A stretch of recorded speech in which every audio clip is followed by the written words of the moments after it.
గ్రామాల్లో రచ్చబండ రాజకీయం వేడెక్కుతుంది. పార్లమెంట్ ఎన్నికలు పూర్తి కావడంతో వరంగల్ జిల్లా యంత్రాంగం పంచాయతీ ఎన్నికలపై దృష్టి సారించింది. పంచాయతీ పోరుకు అవసరమైన బ్యాలెట్ బాక్సులను ఇప్పటికే సిద్ధం చేస్తుంది. పాలక వర్గాల కాలపరిమితి ముగిసిన పంచాయతీలకు, కొత్తగా ఏర్పాటైన పంచాయతీలకు ఎన్నికలు నిర్వహించేందుకు చురుగ్గా ఏర్పాట్లు జరుగుతున్నాయి. ఉమ్మడి వరంగల్ జిల్లాలో 1688 పంచాయతీలకు ఎన్నికలు నిర్వహించాల్సి ఉందని అధికార వర్గాలు తెలిపాయి.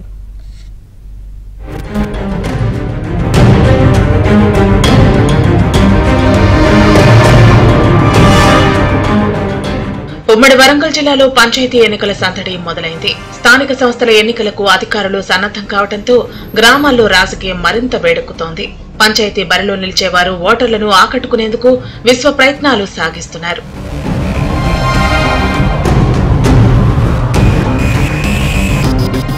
ఉమ్మడి వరంగల్ జిల్లాలో పంచాయతీ ఎన్నికలను 3 విడతలుగా నిర్వహించడానికి ఏర్పాటు చేస్తున్నారు.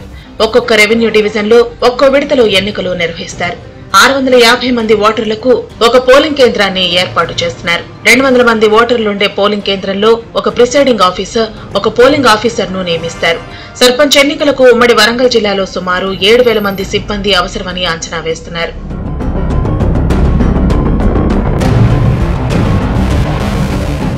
ఇటీవల శాసనసభ ఎన్నికల్లో పాల్గొన్న సిబ్బంది వివరాలు అందుబాటులో ఉండటంతో వాటిని టీపోల్ వెబ్సైట్ లో నమోదు చేస్తున్నారు. త్వరలో వారికి పంచాయతీ ఎన్నికల నిర్వహణపై ప్రత్యేక శిక్షణ ఇస్తారు. పంచాయతీ ఎన్నికల్లో అభ్యర్థులు ఎక్కువ సంఖ్యలో పోటీ చేసే అవకాశం ఉన్నందున బ్యాలెట్ బాక్సులను మాత్రమే ఉపయోగిస్తామని ఎన్నికల అధికారులు చెబుతున్నారు.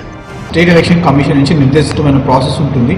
సో దాని ప్రకారమే బ్యాలెట్ పేపర్ బాక్స్లో not even EVM ballot box ప్రకారమే చేస్తాము. So present state election commission నుంచి గైడ్లైన్స్ వస్తాయి, దాని క్లియర్ గైడ్లైన్స్. రిజర్వేషన్ ఇది కూడా ఇంకా గవర్నమెంట్ నుంచి దాని ప్రకారమే కూడా వస్తుంది. So we are waiting for how much is the reservation for women, how much is the reservation for different caste and also all those aspects from the state election commission. So once guidelines రాగానే we'll definitely start preparations. ఉమ్మడి వరంగల్ జిల్లాలో 1688 గ్రామ పంచాయతీలు ఉన్నాయి. 2018లో ఉమ్మడి జిల్లాలో 1060 పంచాయతీలు ఉండేవి. 500 జనాభా దాటిన తండాలను బీఆర్ఎస్ ప్రభుత్వం పంచాయతీలుగా మార్చడంతో పంచాయతీల సంఖ్య 1688కి చేరుకుంది. ప్రస్తుతం హనుమకొండ జిల్లాలో 208, వరంగల్ జిల్లాలో 323, జనగామ జిల్లాలో 281, మహబూబాబాద్ జిల్లాలో 461, ములుగు జిల్లాలో 174, జయశంకర్ భూపాలపల్లి జిల్లాలో 241 గ్రామ పంచాయతీలు ఉన్నాయి. మొత్తం 1600 పంచాయతీల్లో 83 మేజర్ గ్రామ పంచాయతీలు ఉన్నాయి. హనుమకొండ, వరంగల్ జిల్లాల పునర్విభజన ఫలితంగా వాటి పరిధిలో కొన్ని మార్పులు జరిగాయి. అన్ని రకాల అంటే కొత్త ఓటర్స్ జాయిన్ చేయించుకోవటము బిఎల్ఓస్ ద్వారా చేయించారు. ఇంకా ఎవరైనా ఉంటే కూడా చేయించుకోవడానికి అవకాశం ఉంది. అదేవిధంగా ఈసారి వార్డు వైజ్ అయినా కానీ పోలింగ్ స్టేషన్లకి ఎలాంటి ఇబ్బంది కానీ సౌకర్యాలు అన్నీ ఉన్నాయి కాబట్టి సక్రమంగా ఎన్నికలు నిర్వహించడానికి మా అధికార యంత్రాంగం అంతా కూడా సన్నద్ధంగా ఉంది.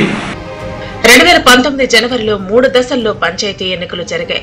ఈ ఏడాది ఫిబ్రవరి 2 నాటికి పంచాయతీ పాలక వర్గాల పదవీకాలం ముగియటంతో ప్రత్యేక అధికారుల పాలన మొదలైంది. లోక్సభ ఎన్నికలు దగ్గర పడటంతో పంచాయతీల ఎన్నికల ఏర్పాట్లు వాయిదా పడ్డాయి. నిజానికి పంచాయతీల పాలక వర్గం పదవీకాలం ముగియటానికి 3 నెలల ముందుగానే ఎన్నికల ప్రక్రియ ప్రారంభించాలి. ఎన్నికల సిబ్బందికి శిక్షణ ఇవ్వాలని కలెక్టర్లకు ఎన్నికల సంఘం ఇప్పటికే సూచించింది. బ్యాలెట్ పత్రాల్లో నోటా గుర్తు ఉంటుంది. ఎప్పట్లాగే ఉదయం 7 గంటల నుంచి మధ్యాహ్నం 1 గంట వరకు పోలింగ్, మధ్యాహ్నం 2 గంటల నుంచి ఓట్ల లెక్కింపు ఉంటుంది. ఉప సర్పంచులను చేతులు ఎత్తి ఎన్నుకోవాల్సి ఉంటుంది. గతంలో లొల్లులు, ప్రశాంతత లేని వాతావరణం ఉండే, కానీ ఇప్పుడు కాంగ్రెస్ ప్రభుత్వంలో ప్రశాంతంగా ప్రజలకు అనుకూలంగా, అదేవిధంగా మా కార్యకర్తలు కావచ్చు, అధికారులు కావచ్చు, అందరూ కూడా ప్రశాంతమైన వాతావరణంలో సర్పంచ్లు కానీ, ఎంపీటీస్ కానీ, జెడ్పీటీస్ కానీ ఎలక్షన్ జరిగే అవకాశం ఉంటుంది. అది 100% నిజం. ఎందుకంటే ప్రజాపాలన కాబట్టి స్థానిక సంస్థలు ఇప్పుడు కొంతకాలం ఈ మధ్యలో చేయవలసినటువంటి అవసరం ఉన్నది. ఎన్నికలు చేయవలసినటువంటి డేట్ కూడా దగ్గర పడ్డది. కానీ ఇక్కడ సమస్య ఏంటంటే 50% రిజర్వేషన్లో ఎస్సీ, ఎస్టీ, బీసీలకు, కొంత మైనారిటీలకు కూడా ఇవ్వాలనేటువంటి దాన్ని ఇంతకాలం నడిచింది. కానీ కేసీఆర్ వచ్చినాక దాన్ని బీసీలకు 33% ఉన్నటువంటి స్థానిక సంస్థల రిజర్వేషన్ను 10% తగ్గించి 23కు కుదిర్చి తీవ్రమైన అన్యాయం చేసిండు. అది మధ్యలో దేశమంతటా కూడా చర్చ జరుగుతుంది. బీసీలకు ఇచ్చే రిజర్వేషన్ 25-27% కాదు, వాళ్ళ జనాభా దామాష ప్రకారం వాళ్ళకి 50% తక్కువ కాకుండా ఇవ్వాలని ఒక డిమాండ్ నడుస్తుంది. ఉమ్మడి వరంగల్ జిల్లాలో 1688 గ్రామ పంచాయతీలు ఉన్నాయి. ఈ ఎన్నికల్లో పార్టీ గుర్తులపై పోటీ ఉండదు. ప్రధాన పార్టీల మద్దతుదారులు పోటీ చేస్తారు. అసెంబ్లీ ఎన్నికల్లో కాంగ్రెస్ అధికారంలోకి రావడంతో పంచాయతీ ఎన్నికల రిజర్వేషన్లు మారతాయా లేక పాత రిజర్వేషన్లు కొనసాగుతాయా అన్నది హాట్ టాపిక్ గా మారింది. కొత్త ప్రభుత్వం చట్ట సవరణ చేస్తే రిజర్వేషన్ల కేటగిరీ మారే అవకాశం ఉంది.